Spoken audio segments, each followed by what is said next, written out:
Ako'y pastol na butihin, kilala kong tupang akin, ako'y kilala nila rin.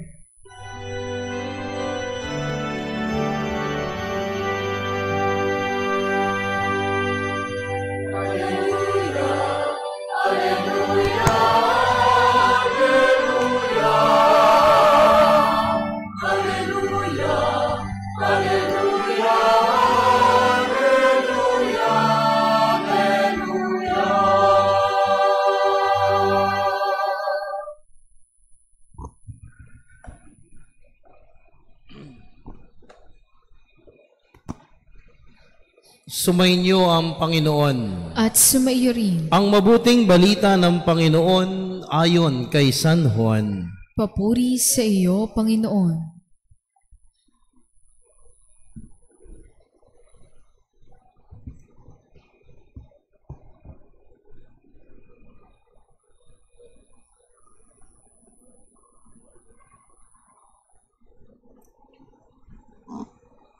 Noong panahong iyon, sinabi ni Jesus, "Ako ang mabuting pastol. Inyaalay ng mabuting pastol ang kanyang buhay para sa mga tupa. Ang upahan ay tumatakas kapag nakikitang dumarating ang asong gubat. Iniiwan niya ang mga tupa, palibas ay hindi siya pastol at hindi kanya ang mga tupa. Kaya't sinisila ng asong gubat ang mga ito at ipinangangalat.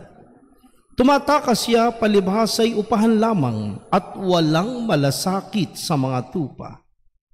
Ako ang mabuting pastol. Kung papaanong nakikilala ako ng Ama at siya'y nakikilala ko.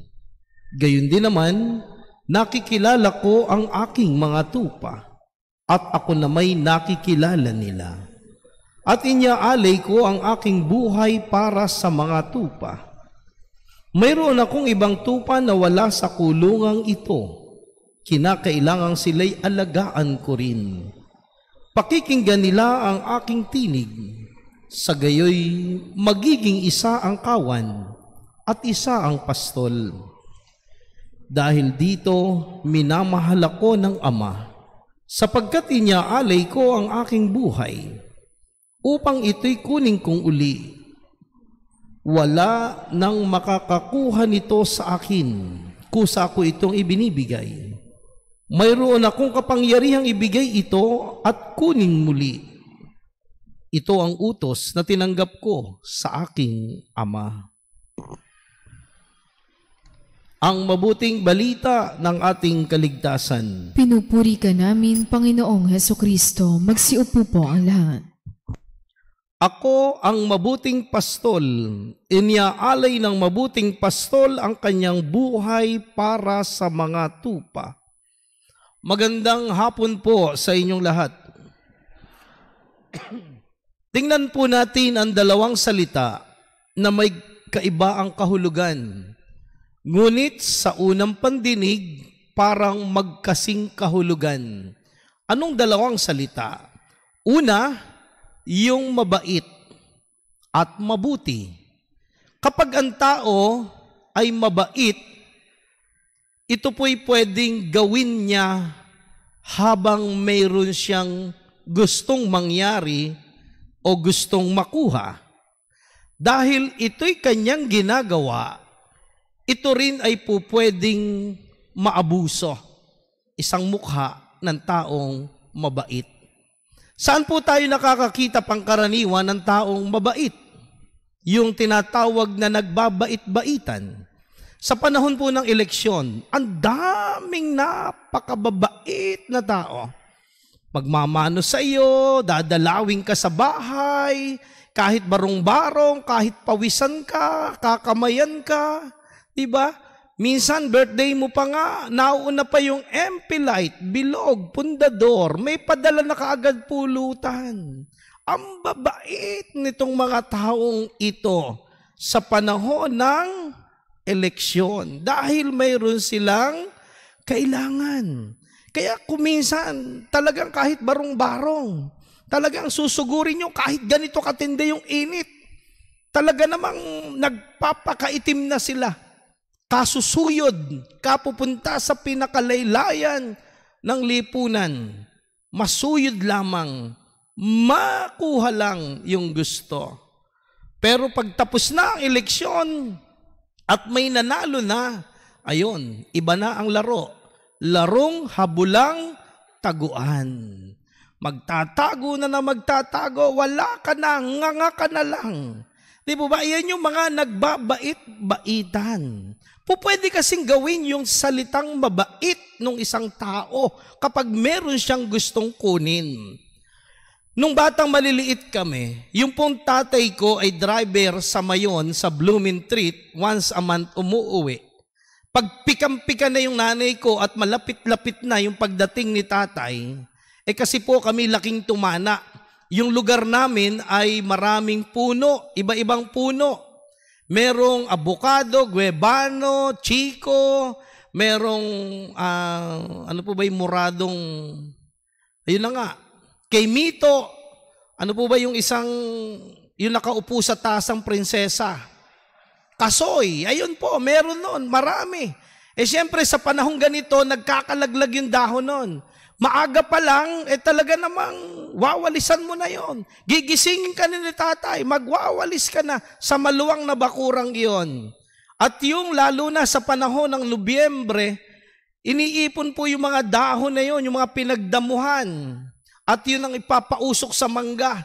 Hindi naman uso ini-sprayan yung mangga, yung usok lang ng mga damo nung pinagsigan, namumulaklak na yung mga mangga. Yun po ang meron noon. Kaya laging galit na galit sa amin si nanay. Sabi niya, magtino kayo, magbait kayo. Padating na yung tatay niyo. Ade kami naman, para hindi maasbaran, tingnan niyo, lalim ng Tagalog, para hindi maasbaran, kailangan magbait. Kita po ninyo, kapag meron kang gusto, kapag meron ka talagang minimithi, magbabait ka. Di ba yun ang lagi naman panakot nung ina sa mga anak, magbait ka kasi para makuha mo. Kaya yung mga bata, natuturoan maging plastic. Hindi nagiging totoo. Kasi pangkaraniwan, yung magbait ka, yung sandalian lang. Pag nakuha mo na yung gusto mo, balik ka na sa dating ugali. Dahil nga nagbait lang at gawa ng tao, yung pagpapakabait, dahil hindi kalaliman sa puso, ano po, yung isang mukha na abuso. Naaabuso kasi po, nakalakhan na at napangatawanan mo na yung good image. Ay, mabait yung asawa ko. Kahit kulang yung sweldo ko, okay lang. Mabait yung asawa ko, hindi naman magagalit yan. Kahit maglasing ako ng maglasing, kahit madaling araw na akong umuwi, okay lang.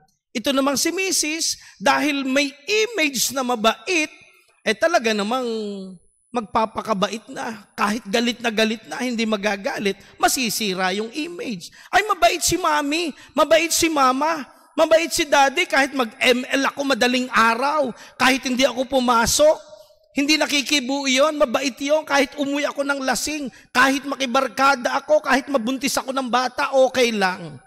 Dahil nga mabait, ala ng pagtatama, kaya naaabuso yung salitang mabait. Pero iba naman po yung sinasabing mabuti. Yung mabuti, ito po ay hindi kayang pikein ng tao.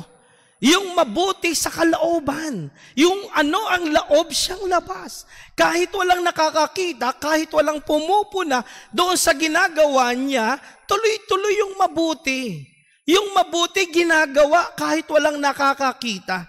Yung mabuti ginagawa anumang panahon, anumang aspeto ng buhay. Dahil nga mabuting tao, yun po yung kanyang ginagawa. Nagiging second nature na niya, yung kabutihan nagiging automatic na, hindi na kayang pikein. Pero ang isa pa ring mukha ng mabuting tao, ito po'y nagtatama, nagmamalasakit. Yung taong nagmamahal dahil ikaw ay mabuti at mahal mo yung tao, yung iyong minamahal, pag may mali, kukumprontahin, sasabihin yung mali, masaktan ay masaktan, yung tama ay tama. Hindi po pwedeng maging mali yung tama. Yung asawa kong lasinggero, talagang sasabihan ko. Yung anak ko na hindi marunong sumunod, gagawin ko. Masakit man sa loob ko. Hindi ko pinoprotektahan yung image ng pagiging mabuti, sapagkat yung mabuti nagmamalasakit. Kaya po sa linggong ito, sa ika-4 na linggo ng Pasko ng Pagkabuhay, ay patungkol sa tinatawag nating mabuting pastol. At ito yung kine-claim ni Jesus. Ito yung sinasabi ni Jesus sa Ebanghelyo ni San Juan, chapter 10, verse 11. Ano ang sabi niya rito? Ako ang mabuting pastol. Bakit sinabi niyang siya'y mabuting pastol? Ito ang dahilan. Iniaalay ng mabuting pastol ang kanyang buhay para sa tupa. Yun po pala yung pagiging mabuti, yung marunong mag-alay, marunong magbigay ng sariling buhay para doon sa kanyang minamahal. Yun po pala isang katangian ng pagiging mabuting tao. Lahat gagawin mo sa ikabubuti nung minamahal mo, iingatan mo, pag-aalayan mo ng buhay. Dagdag pa ni Jesus, sabi niya, binigyan po niya ng comparison. Ano ang sabi rito? Sabi rito, ang upahan ay tumatakas kapag nakikitang dumarating ang asong gubat. Upahang pastol. Dumarating ang asong gubat. Ano po yung kasing kahulugan? Ano po pwedeng maging larawan ng asong gubat? Kapahamakan, mabangis na hayop, may kapahamakang nagbabanta. At yung kapahamakan pagparating na, tumatakas na yung pastol sapagkat siya'y upahan lang. Si Jesus hindi niya tinakasan. Ibinigay ang buhay. Ipinaglaban tayo ng mabuting pastol. Kaparusahang para sa atin, yung mabuting pastol ang umako. Kasalanan na dapat tayo ang magdusa, ang nagdusa yung mabuting pastol. Iniharang yung kanyang buhay para maprotektahan tayong kanyang minamahal. Ganon siya kabuti. At kita po ninyo, dagdag pa. Kapag nakikita na ang asong gubat, iniiwan niya ang mga tupa. Palibhas ay hindi siya pastol at hindi kanya ang tupa. Ang dagdag pa rito mas mabigat, tumatakas siya, palibhas ay upahan at walang malasakit sa mga tupa. Kita po ninyo, yung taong mabuti, laob at labas, bukod sa nag-aalay ng buhay sa kanyang minamahal, ay nagmamalasakit. Nagmamalasakit, ito po yung makita nating katangian bilang isang leader ng pamayanan, bilang isang leader ng ating gobyerno. Di po ba? Ito yung makita sa atin, hindi tayo tatakasan. Sila ang nauna. Sila ang nauna kapag may panganib. Pero hindi ang iba nangyayari. Kung ikaw ay mabuting lingkod ng simbahan, hindi ang tatanungin mo, magkano ba ang akin dyan? Hindi po pwedeng puro ganansya. Kita po natin, ang lakas ng sense of entitlement nating tao. Kumisan ba kayo ng content ng prayer natin? Dahil marami tayong ginawang mabubuting bagay, dapat suklian tayo ng Diyos. Kahit naman po hindi nga tayo gumawa pa, binibigay ng Diyos ang nararapat para sa atin. Kaya yung pagiging mabuting pastol ay magiging mabuting leader. Kung ikaw ay mabuting ama ng tahanan, may malasakit ka sa pamilya. Ikaw ang unang nagsasakripisyo. Handa mong ibigay ang lahat para sa pamilya, para sa kabiyak ng puso mo, sa kabiyak ng buhay mo, sa mga anak mo. Kung ikaw ay mabuting ina ng tahanan, may malasakit ka sa mga anak, sa pamilya. Uunahin mo yung pamilya. At ito naman pangkaraniwan, nakikita naman natin sa mga inang may mabubuting puso, may mabubuting pamamalakad. Diba pag nagkakasakit yung anak, hirap na hirap yung anak. Sasabihin ng ina, sana akin na lang, Lord. Ako na lang ang maghirap, wag yung anak ko. Di po ba? Yun yung pagiging mabuti. Marunong magsakripisyo, marunong maglaan ng sarili. Pangalatlong bagay, yung pagiging mabuting pastol ni Jesus, kilala niya tayo. Kilala ni Jesus ang bawat isa sa atin. Kaya sinabi niya sa bandang gitna ng Ebanghelyo, mayroon akong ibang tupa na wala sa kulungang ito, kinakailangang sila'y alagaan ko rin. Pakikinggan nila ako. Ibig sabihin, hinahanap ng mabuting pastol yung mga nawawala. Hinahanap ng mabuting pastol yung mga nagwawala. Diba alam ng pastol kung sino pilay na tupa, Alam ng pastol kung sino yung may sakit na tupa. Alam ng pastol kung sino yung mahinang tupa. Alam ng Diyos yung pinagdaraanan natin. Alam ng Diyos yung bigat na pinapasa natin. Kaya tinutulungan niya tayo. Kaya yung biyaya ng mabuting pastol ay laging naririto. Kaya po, ito yung makita at madama natin. Kung papaano tayong pinapastulan. Kung papaano tayong iniingatan. Kung papaano tayong inaalagaan ng Diyos. Sapagkat kilala niya tayo, mahal niya tayo. Ito po ang dapat tularan natin sa pagiging mabuting pastol ni Jesus. Yung maging mabuti tayo sa pamilya, maging mabuti tayo sa ibang tao. Walang ibang dahilan para hindi tayo maging mabuti sa kapwa. Sapagkat ang mabuting pastol ang ating pinanggalingan. Di po ba tayo mga Pilipino may kasabihan, kung ano ang puno siyang bunga. Tayo'y galing sa iisang puno, banal na puno, mabuting puno. Kaya ang ibubunga natin, kabutihan at kabanalan. At ang kabanalan at kabutihang ito na ginamit sa atin ay siya rin gagamitin natin sa pagmamahal, pagmamalasakit sa ating kapwa, sa ating pamilya. Mga minamahal kong mga kapatid, sa pagpapatuloy ng ating banal na misa, pagdasal natin ang bawat isa sa tulong ng ating mahal na Inang Maria.